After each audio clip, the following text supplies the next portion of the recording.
Olá, boa noite. O presidente do Senado teve hoje pela manhã um encontro com o presidente Jair Bolsonaro. Davi Alcolumbre contou a jornalistas que a conversa entre os dois foi sobre a reforma da Previdência. Alcolumbre acredita que a tramitação da reforma no Senado deve ser mais tranquila do que na Câmara dos Deputados.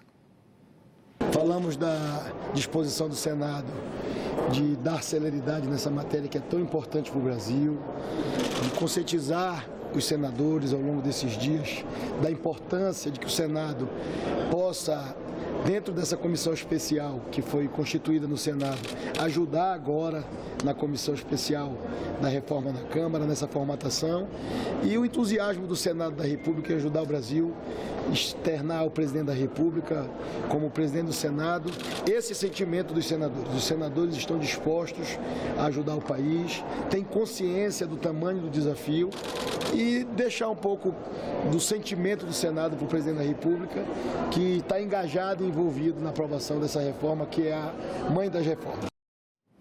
E ainda pela manhã, o presidente do Senado, Davi Alcolumbre, recebeu o ministro das Relações Exteriores, Ernesto Araújo.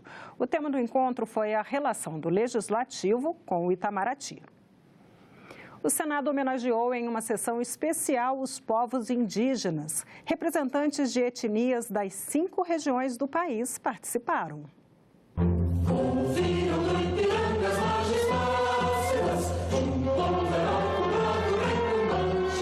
Ao som do hino que simboliza o Brasil, representantes dos povos que já estavam aqui bem antes dos portugueses chegarem, receberam uma homenagem do Senado.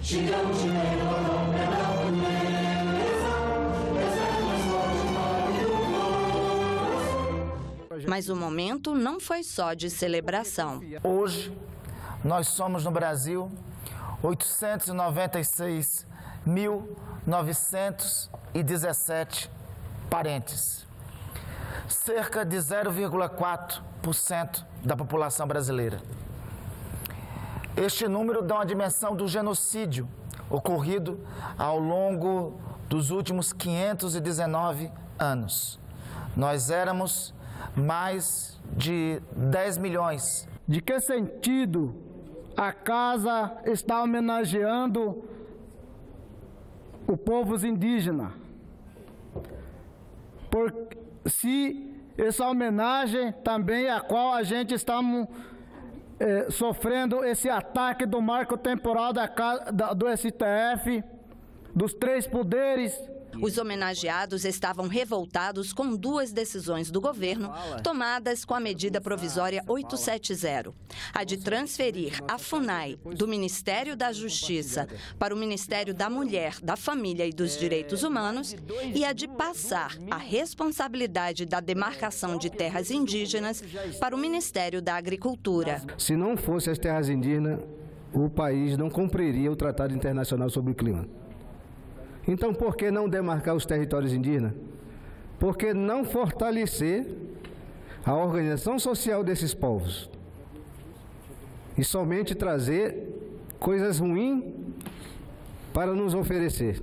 Botar o Ministério da Agricultura para definir as terras e a vida de vocês, na minha terra chama assim, botar raposa para tomar conta de galinheiro. Então, eu sou contra isso aí. Essa fala do agronegócio que diz que demarcar a terra afeta a economia da região ou afeta a economia do estado e do município é uma grande mentira. Porque se fosse garantido esse 3,8% desse território sul brasileiro, com certeza, hoje nós não teríamos um número de uma população na região sul, de acampados em beira de estrada, de acampados em beira de fazenda. 70% da população que hoje está embaixo dos acampamentos na região sul são crianças. Crianças que não têm acesso à saúde, que não têm acesso à educação e que não têm nenhum acesso constitucional, como qualquer povo brasileiro e como qualquer cidadão brasileiro. Jovens e mulheres indígenas expressaram seu ponto de vista. Eu sei o quanto é caro ser mulher indígena, seja pelo machismo que nós sofremos, seja pelo machismo estrutural que nós temos, seja pela usurpação contínua dos nossos territórios, seja pelos roubos dos nossos saberes ancestrais e da maneira mais cruel. Eu sei o quanto é caro ser mulher indígena quando assassinam os nossos filhos, as nossas filhas, na luta pelos nossos territórios. Quando eles sofrem racismo, quando nós vemos um jovem tirar a própria vida por conta da falta das condições mínimas de ser um ser humano. 10 milhões de indígenas há uns anos anteriores, nós estamos com menos de 1 milhão. Vai morrer muito índio ainda. E que morra mais, mas que nós vamos lutar sempre para que nossos direitos e as nossas vozes sejam ouvidos. Vários senadores participaram do evento, assim como a ex-senadora e ex-ministra do Meio Ambiente, Marina Silva. No final, uma homenagem deixou o senador Randolfo Rodrigues surpreso. O cocar está também aqui na cabeça de Fabiano, está de Marina e está de todos os parlamentares, Simone, desta casa, da Frente Parlamentar Indígena, que assegurará que não terá um direito a menos aos povos indígenas do Brasil. Tá? E depois de se reunir com lideranças indígenas, o presidente do Senado, Davi Alcolumbre, sugeriu que a FUNAI volte para o Ministério da Justiça. O que eu falei para eles, eu reafirmo aqui. Eu acho que, historicamente, a Fundação Nacional do Índio tem que ficar vinculada, os indígenas têm que ficar vinculados ao Ministério da Justiça. E sobre a demarcação, o senhor tem alguma opinião? Não, sobre a demarcação não. Eu falei sobre a FUNAI ficar ligado ao Ministério da Justiça. A demarcação é outra discussão. O presidente da República, Jair Bolsonaro, assinou nesta quinta-feira um decreto colocando fim ao horário de verão, nos 11 estados em que ele era aplicado. A medida foi anunciada no início do mês e já passa a valer em 2019. O Senado chegou a ter propostas sobre o tema nos últimos anos e as que ainda estão tramitando vão ser arquivadas. A Comissão de Direitos Humanos aprovou o projeto que aumenta o tempo mínimo para a progressão de regime dos condenados em processo criminal. A proposta vai ser analisada pelo plenário. A comissão aprovou outros projetos na reunião desta quinta-feira. Uma das propostas prevê que empresas que têm entre 50 e 99 funcionários terão que contratar pelo menos uma pessoa com deficiência. De acordo com o texto, as empresas terão 1 ano para se adaptar às exigências. Já os bancos terão 180 dias para se adequar e oferecer contratos em braille a clientes com deficiência visual, de acordo com outra proposta aprovada pela comissão. É uma lei na área da acessibilidade, inclusive de acordo com o Estatuto do Consumidor, que toda pessoa tem o direito de ter uma informação precisa e segura sobre aquilo que está fazendo. Se a pessoa é cega, ela tem que ter o direito de, se solicitar, ter acesso ao mecanismo em braille ou outro meio disponível. A exigência do exame criminológico para a progressão de regime também teve parecer favorável da comissão. O texto ainda aumenta o tempo necessário para que o preso tenha direito à progressão de regime. Propomos um ajuste à LEP para prever que a regra geral de progressão terá por base o cumprimento da metade da pena. Embora essa previsão seja mais leve do que a prevista no projeto de 2/3, ela ainda representa um aumento em relação ao que está em vigor hoje no artigo 112 da LEP, que equivale a 1/6. Adiar a progressão é porque nós não estamos vendo a ressocialização, o que é um fato. A lei prevê, mas não existe. O que se argumenta muito é que as cadeias estão lotadas.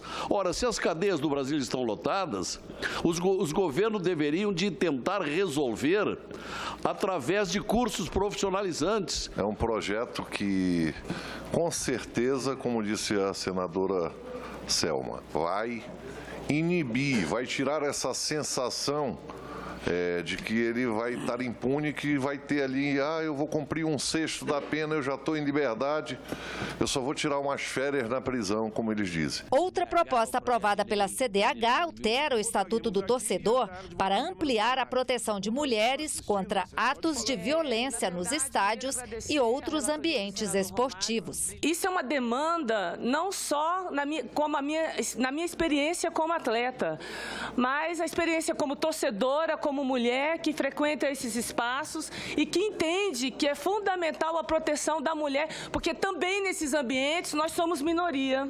Muitas das punições é simplesmente tirar o agressor do ambiente, que é o mínimo que tem que ser feito, né? Você está ali, você está jogando, você está trabalhando, você está torcendo, e um homem, às vezes bêbado, às vezes alterado, está lá, né, destratando a mulher. Os senadores aprovaram ainda 2 projetos que foram sugeridos pela CPI dos maus tratos, que funcionou no Senado entre 2017 e 2018. Um deles proíbe visitas íntimas a adolescentes internados em instituições socioeducativas. E o outro inclui a pedofilia no rol dos crimes hediondos. A cota para deficientes em empresas vai ser analisada pela Comissão de Assuntos Sociais. O projeto que trata dos contratos em braille com bancos deve seguir direto para a Câmara dos Deputados, se não houver recurso de 9 senadores para que seja discutido e votado em plenário. A proposta que amplia a proteção às mulheres em eventos esportivos vai passar pela Comissão de Educação, Cultura e Esportes. O debate sobre o aborto sempre foi polêmico e o assunto volta a ser discutido no próximo mês no Supremo Tribunal Federal. Estamos falando da interrupção da gravidez nos casos de mães infectadas pelo Zika vírus. Hoje, na Comissão de Assuntos Sociais, participantes de uma audiência pública protestaram contra essa ação do STF. O Brasil conheceu o vírus da Zika e a microcefalia com o surto da doença há 4 anos. Em 2015, surgiram inúmeros casos, principalmente no Nordeste, de crianças com má formação do crânio e dificuldades neurológicas.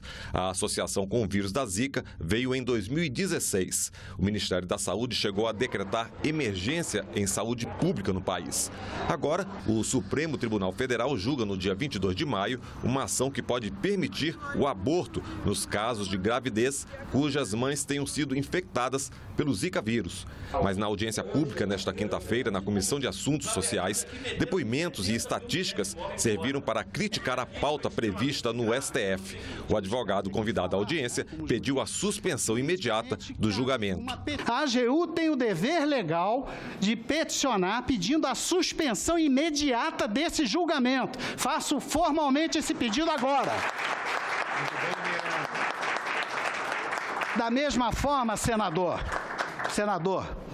o Senado Federal também é parte, também se encontra nos autos e também se manifestou a favor da vida. O Senado Federal tem o dever legal, a obrigação de assinar a mesma petição em conjunto com a Advocacia Geral da União e requerer a suspensão desse julgamento. A bióloga pediu respeito ao direito das pessoas com deficiência, afirmando ser muito difícil o diagnóstico da microcefalia nos exames pré-natais e citou um estudo da Polinésia Francesa, origem da vinda do vírus para o Brasil, que apontou que uma parcela reduzida das mulheres grávidas afetadas pelo Zika teve bebês com microcefalia. A epidemia lá foi entre outubro de 2013 e abril de 2014 e 66% da população da Polinésia foi infectada pelo Zika vírus. E eles tiveram 8 casos de microcefalia, certo?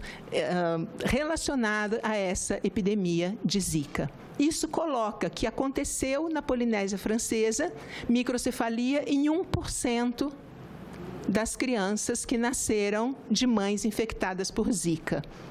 É o mesmo vírus que circulou aqui no Brasil. Já para o médico Rafael Câmara, a ação julgada pelo Supremo pode abrir caminho para segundo ele, liberou geral. Liberando para a Zika, você vai liberar na prática com medida judicial ou por aproximação, não sou jurista, mas é isso que vai acontecer, por qualquer infecção que tem um potencial mínimo de provocar algum tipo de malformação. Com o aborto, não é só a vida desse bebê que é destruída, que já é muita coisa, porque a vida não pode ser relativizada, em hipótese nenhuma. Mas a saúde da mulher fica comprometida, devastada para o resto da vida. Segundo a assessoria do senador Eduardo Girão, autor do requerimento da audiência pública, ministros do Supremo Tribunal Federal também foram convidados. Mas, em função do tema estar em pauta no STF, eles preferem não se manifestar nesse momento. A Comissão de Meio Ambiente realizou uma audiência pública para debater o cadastro ambiental rural. Mas boa parte da discussão foi sobre as áreas de preservação e a reserva legal das propriedades rurais brasileiras. Dados da Embrapa mostram que 30% do território brasileiro são de áreas protegidas, como parques ecológicos e reservas indígenas. Entre os países com mais de 2 milhões de quilômetros quadrados, o Brasil é o que tem a maior área de preservação, seguido da Austrália, com 19%, Estados Unidos, com 13% e Argentina, com 9%. Quando nós olhamos para esses países, o que eles protegem? Bom, a China é o deserto de Gobi, a Austrália, o deserto arenoso. Estados Unidos protege, mas é uma boa parte lá do Alasca.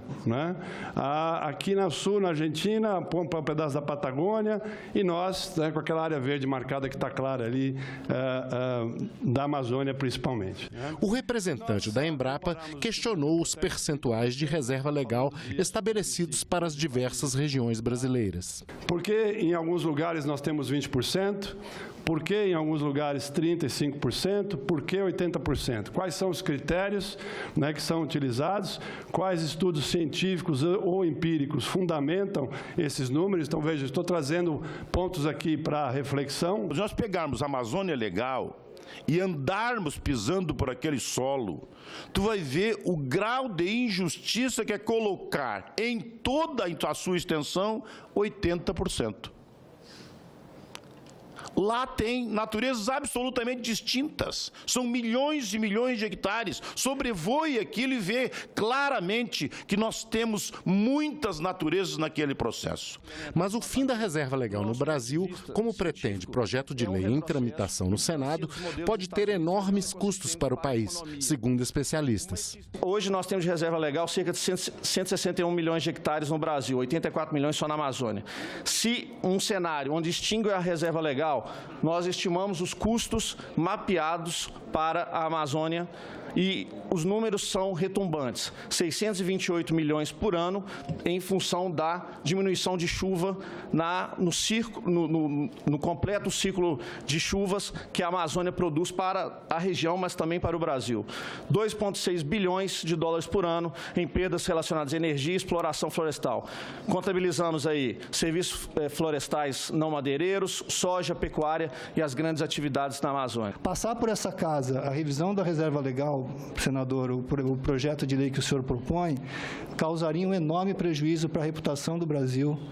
Ele não é necessário para o setor agropecuário crescer, mas ele interessa,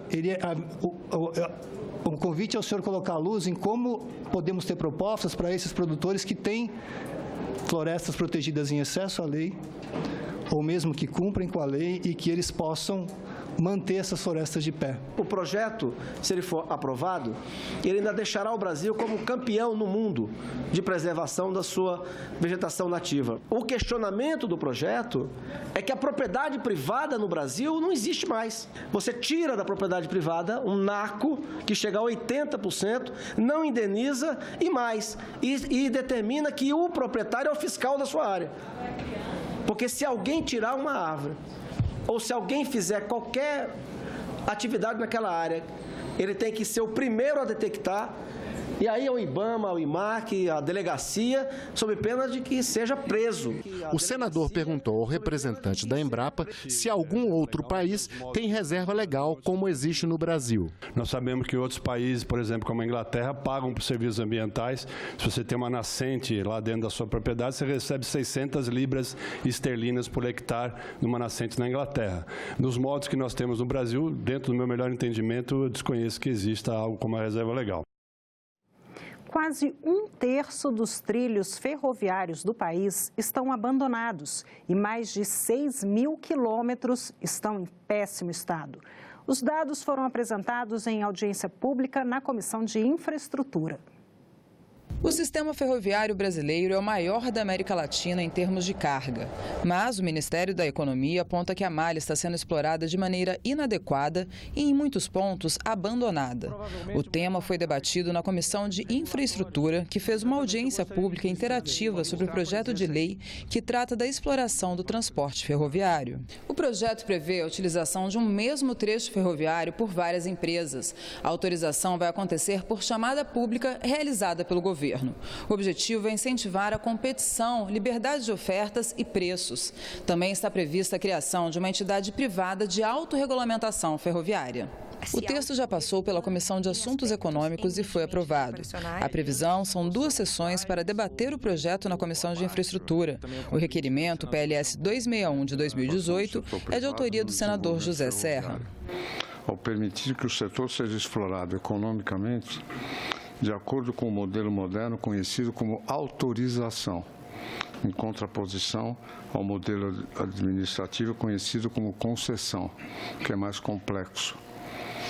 A vantagem do modelo de autorização é um incentivo para o setor privado explorar a ferrovia e uma oportunidade para adequar a oferta à demanda. Na concessão, a escolha dos investimentos no setor deixa de levar em conta esse aspecto econômico absolutamente relevante. Um dos principais aspectos do projeto é que ele permite ao investidor privado tomar iniciativas, sem na realidade, convivendo com o regime de concessões, você dá a possibilidade também de investidores privados surgirem com soluções mais criativas em relação a esse setor. Dados reforçam a necessidade de mais investimentos no setor. Para se ter uma ideia, números da Agência Nacional de Transportes Terrestres, ANTT, apontam que, dos mais de 28 mil quilômetros de malha ferroviária, 31% estão abandonados, o que significa que o Brasil não usa quase 1/3 dos trilhos ferroviários. Do volume inutilizado, mais de 6 mil quilômetros estão deteriorados, ou seja, não poderiam ser usados mesmo que as concessionárias quisessem. Atualmente, a empresa que explora o trecho ferroviário tem exclusividade. O autor do requerimento para a promoção da audiência, senador Jean Paul Prates, explicou o modelo atual. Nós hoje temos concessões, concessões que, a nossa versão, já são consideradas arcaicas. Há vários tipos de concessão setoriais no Brasil. Elas são basicamente de iniciativa do Estado, têm controles muito rígidos, inclusive contábeis, e isso se deve ao fato de, numa concessão, aquele ativo que foi investido, ao final da concessão, reverter para o Estado. Então, tudo tem que ser muito controlado, basicamente pelo princípio da reversão. A comissão também ouviu o representante da Associação Nacional dos Transportes Ferroviários, que colocou que, apesar dos problemas, a área teve avanços e ressaltou que a discussão do projeto veio em boa hora. Esse projeto de lei ele vem num momento, de fato, muito adequado para a gente discutir o modal ferroviário. Quando houve a paralisação dos caminhoneiros já no ano passado, esse assunto, o nosso modal passou a ser cada vez mais assunto na imprensa, assunto nos meios acadêmicos. Em março, o Brasil assinou um acordo com os Estados Unidos para a exploração comercial da base de Alcântara, no Maranhão. Mas ele ainda tem que passar pela aprovação do Congresso. Veja na coluna Salão Nobre com a jornalista Glauciene Lara. O acordo com os Estados Unidos para a exploração comercial da base de Alcântara é, de novo, alvo de muitas perguntas. Digo de novo porque o Brasil tenta há 20 anos assinar um acordo sobre a base. No ano 2000, ele chegou a ser assinado, mas foi rejeitado no Congresso. Os parlamentares entenderam que ele feria a soberania nacional. Desta vez, o ministro de Ciência e Tecnologia, Marcos Pontes, já veio 2 vezes ao Senado e explicou que a soberania não será comprometida. Segundo ele, não haverá áreas proibidas aos brasileiros na base, apenas áreas de acesso restrito para assegurar proteção à tecnologia norte-americana, uma preocupação comum em acordos como esse que envolvem o programa espacial. O senador maranhense Everton Rocha explicou na entrevista ao Salão Nobre que não há restrições para que o Brasil desenvolva programa espacial próprio e que a base não vai ser usada para fins militares. Não vai haver, em momento algum, impossibilidade nenhuma, nenhum tipo de utilização de material bélico, de de míssil ou alguma arma. Uso para fins militares. Para fins militares, zero, não vai ter nem possibilidade de entrar na base. Todos são para trabalhos científicos, de exploração. O Everton é autor de uma proposta que cria royalties para a exploração da base de Alcântara. O projeto destina 15% da receita com o uso comercial da base ao estado do Maranhão e aos municípios. O que nós não podemos deixar é que esse recurso ele vire simplesmente número para ajudar no déficit ou no superávit do Estado brasileiro. A agricultura familiar é a grande responsável pela alimentação das famílias brasileiras. Mas para que isso aconteça, é necessário o empenho de homens e mulheres que trabalham de sol a sol todos os dias nas pequenas propriedades. Hoje, a série sobre a reforma da Previdência mostra as mudanças propostas para a aposentadoria dos trabalhadores rurais.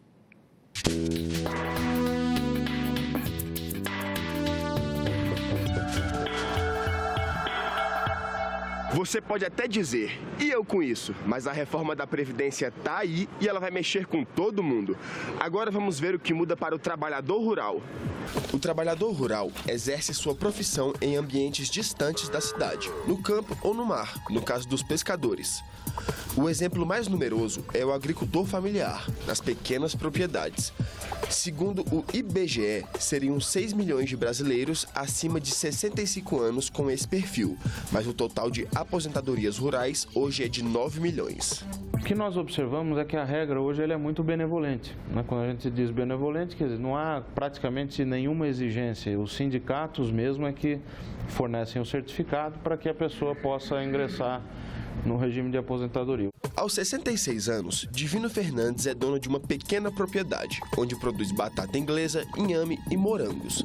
Ele explica que a obrigação de recolher para a Previdência é de quem compra para revender nas feiras e mercados. A gente emite a nota na mão, manualmente, e repassa para o comércio. Então, legalmente, eles teriam que recolher. Se recolhe, eu não sei, mas eu faço a minha parte, né? Vamos ver o que pode mudar na aposentadoria rural se a reforma for aprovada. Pela regra atual, a mulher se aposenta aos 55, o homem aos 60. O tempo mínimo de atividade rural é de 15 anos e a comprovação é feita via declaração do sindicato. A nova regra prevê aposentadoria a partir dos 60 anos para homens e mulheres, mas o agricultor familiar terá que contribuir para a Previdência durante 20 anos, com valor mínimo de R$ 600 por ano. Quer saber mais sobre a reforma da Previdência? Acesse a página da TV Senado no YouTube. Até a próxima!